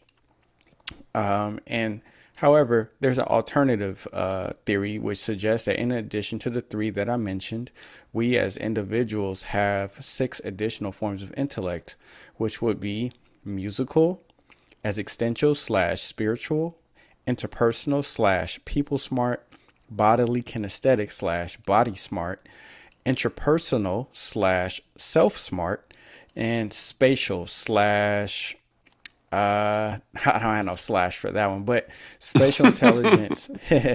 Spatial intelligence is the ability to interact and engage with three-dimensional physical objects outside of our bodies. And so I present this multiple intelligence theory on the podcast so that if people are unaware of it and maybe experiencing low self confidence and low self esteem because they may not have high degrees of math, writing, and English, they may actually have high degrees of other forms of intellect, Hmm. and which can help to boost morale and inspire individuals to also work on in developing, enhancing their intellects overall in degrees, which can be achieved through practice and repetition, similar to a basketball player going to a gym and working on their shooting. Hmm. In theory, the more you shoot, the more you have a chance of making the ball go into the hoop. So, with that being said, Davin, of the six multiple intelligence theories, which one or more do you sense you have high degrees in? Interesting. In a way, I kind of see how a lot of these things connect. Mm-hmm. Um, let's start with the naturalistic. Mm-hmm. The naturalist. Yeah. Mm-hmm. I thought it was very interesting that that wouldn't have put myself into that category until I found myself um, living in a place with no electricity, running water, and it's negative 30 degrees. Um, which, if you're familiar with the conditions, that's where the temperature of your lungs start to freeze. Oh. And finding a way to survive. Um, it gets you survival will get you very, very in tune quick with things. I mean, if you allow it. Mm-hmm. I see that there is something that is that I'm a fan of inside of this thing that Mm-hmm. that leads me into that. Musically, I'm all over this one. I mean, I wish I was a better musician, but that's just lack of practice. Yeah. But this was probably the big shaping thing of my life. As a child, I was in a band. As a young adult, I was in a group. Um, you know, and performing and touring and label work and studio work. um, what I thought at the time would have been the bulk of my life. Um, Life tragedy, I guess, and personal tragedy, and that just kind of ended that. Well, didn't end that dream. It just shut that what was possible inside of that reality in that moment. And I used that musical intelligence you're talking about, and let's say coupled that or overlaid that with other things. Mm-hmm. So I took how, for example, um, using more of how reading, let's say, a sheet or things in cadence in sound can be like piano could be like contrived or lend itself to a more mathematical or logical existence when you see things, and I kind of used those things and became more logic based Mm-hmm. and really went after, especially in school, more logic and mathematical positions. Mm-hmm. It took me to my in school. I pursued that. I almost went and hard to get away from the creative, um, and just went and just relied basically on something that was factual numbers. Um, this kind of skill led me to become an analyst for an airline for a number of years, where I was just calculating what makes more financial sense. Um, in that though, um, in that process, like body kinesiology, kinesthetic, like the movement of I think my body. I mean, getting older, I'm living through some of those choices now and some of the pain, but I think I was pretty much blessed with a very giving um, body coordination, body work, athleticism, and that um, is an intelligence, right? Mm-hmm. So to kind of hyperlay these types of things um, over, I don't necessarily have to separate them into like what are your 6 or 9 categories, but how one person can weave in and out of all of most of or not all of these things, or they could if you could, but I can see myself weaving an overlay of a number of these kind of paths. Mm-hmm. Um, they've each kind of They kind of like said something. I've had experience using them kind of almost as tools. It's like, how do I make a box fit this way? I don't know, connect to it. And sometimes spatial or maybe being a naturalist is what requires to get to that answer. But I think what I try to do is tap into as much as I can. So Got it. Yeah, I appreciate you sharing your experiences with the various intellects, and you also alluded to ways of how you were able to increase them in degrees too, which I think would be also helpful to listeners. So I thank you for that. thank you. I'm I'm just gonna briefly share a suggestion for individuals regarding Is it uh, possible to? I have to hit a button real quick. Can I be right back? yeah, yeah. 1 second. But what I was going to suggest to listeners is a way to enhance a particular intellect, and that would be interpersonal intellect, which is what does that say? Understanding yourself and knowing what you want and what you desire. And so I think for me, a way to enhance this particular intellect is having a willingness to voluntarily engage in unknown experiences. Because sometimes I've heard people say that they experience boredom in their life.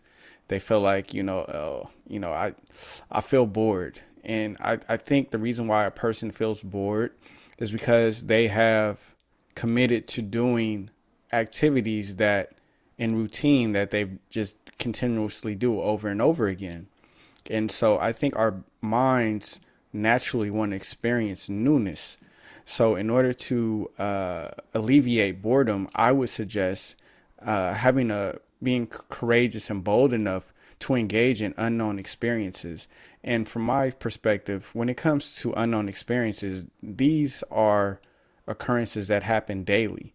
I mean, even at present, if I'm honest with myself, the present moment, the external world is continuously an unknown place. Mm. Because if it were not, I think I could just navigate it freely and predict what's going to happen next.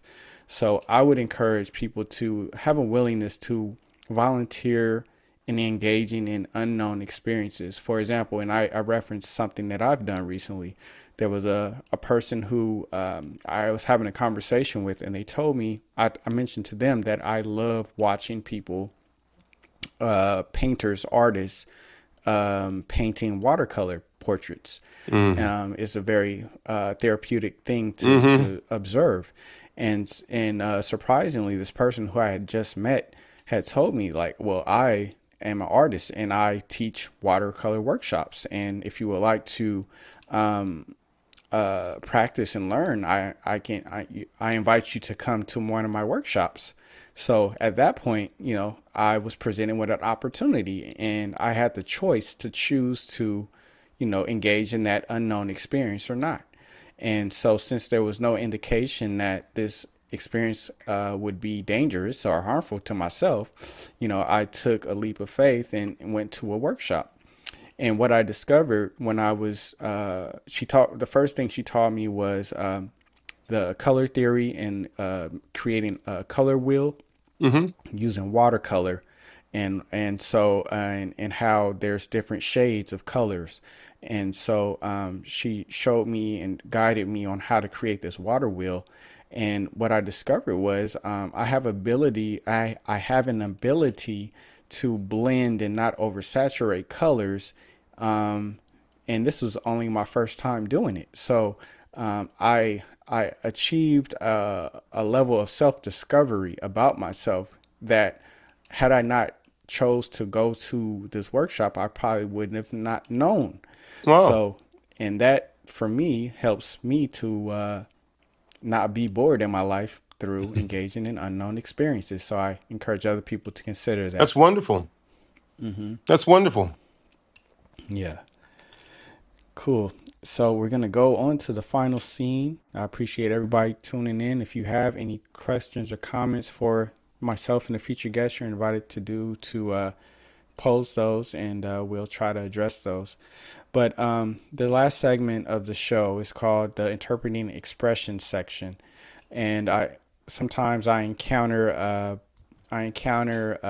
quotes or questions that are relatable to myself and also inspirational to myself. And so I like to present them on the podcast and share my interpretation, as well as invite the featured guests to share their interpretation of it as well. And hopefully, our expressions will be relatable and resourceful to yourself, and hopefully our expressions will be relatable and resourceful to one another. So today's interpreting expression quote is: dimensions are not places or locations. They are levels of consciousness that vibrate at a certain rate. So I will ask you, Davin, how would you interpret this quote, and how is it relatable to yourself? Dimensions are not places and locations. They are levels of consciousness that vibrate in a certain rate. Um, I can see that. I think that's fair.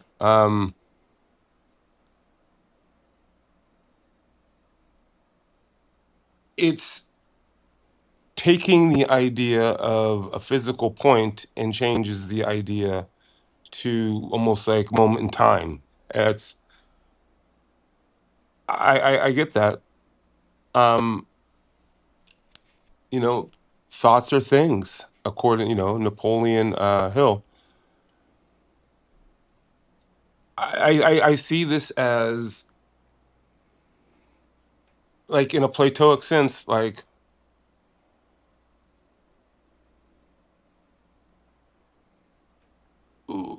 you don't.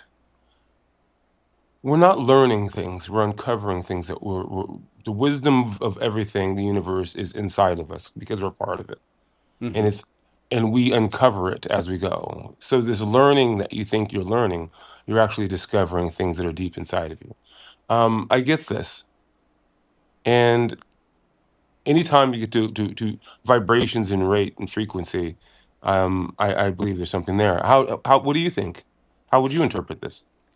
For me, I think well, firstly, like the definition of dimension is a measurable extent of some kind, such as a length, breadth, depth, Uh-huh. or height. And so I think, well, for one to measure, one must first initiate. If I don't extend the tape measure, how will I know what the length of the the the plywood is? So it takes effort to measure. Mm-hmm. So um, and so through my initiation of measurement, then I am able to attain a dimension for the piece of wood. Mm-hmm. And so when it comes to an act, it start first for me. It starts with intent, and that starts from within, as you were Gotcha. saying earlier. And I think for me, the word consciousness can be used interchangeably with awareness for me. Mm-hmm. Mm-hmm. So there are levels of awareness that vibrate at a certain rate. And so through the way when one conducts themselves a certain way and engages with the outer world, you can then enhance your awareness of the dimensions that exist and vibrate at certain levels. For example, I think it seems like there is a dimension of possibility, Mm-hmm. which in our minds we can conceptualize a multitude of things, and that Mm-hmm. seems like that plane or that level is a dimension, Yeah. and we can choose to enter that dimension and focus on possibilities, or we can also choose to not engage in that and be present and focus on what the dimension of actuality, or Mm-hmm. what is happening.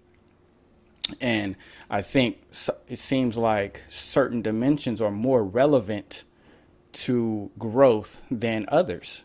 All right. And so, like you said, you said earlier, if it's, if you choose not to grow, you Mm-hmm. can still go elsewhere. It's Mm-hmm. like it seems like energy is directional. It's not like Mm-hmm. in a state of neutrality. It's either going one way or the other.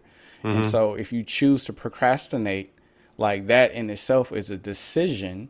And Mm-hmm. so that I think that when you start to go that direction, you are going a course into a dimension that is Mm-hmm. not of the dimension of productivity.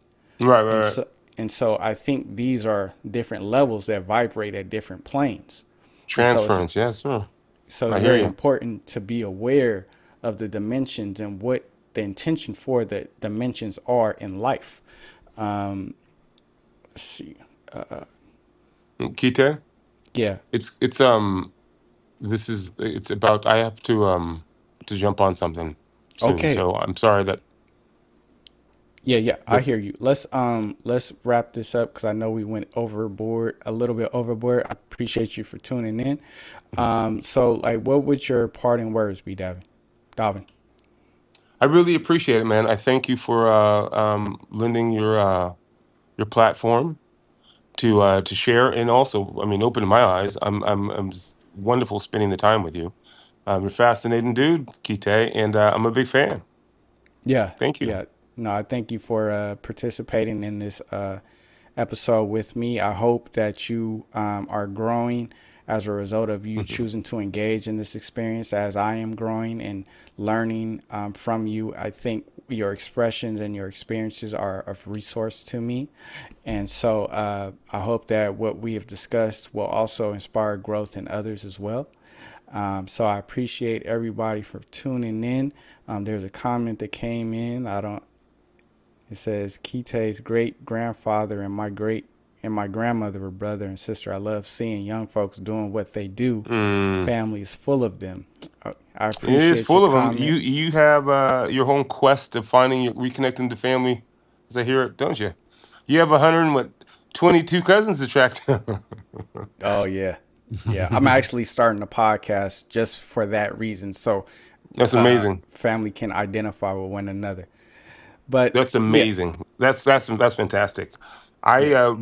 I'm sorry to have to cut this short. It's really important, but I'm the alarm thing is about to be set off, and I have to get somewhere. Okay, Sorry. you can log out. Thank you, Davin, for tuning in.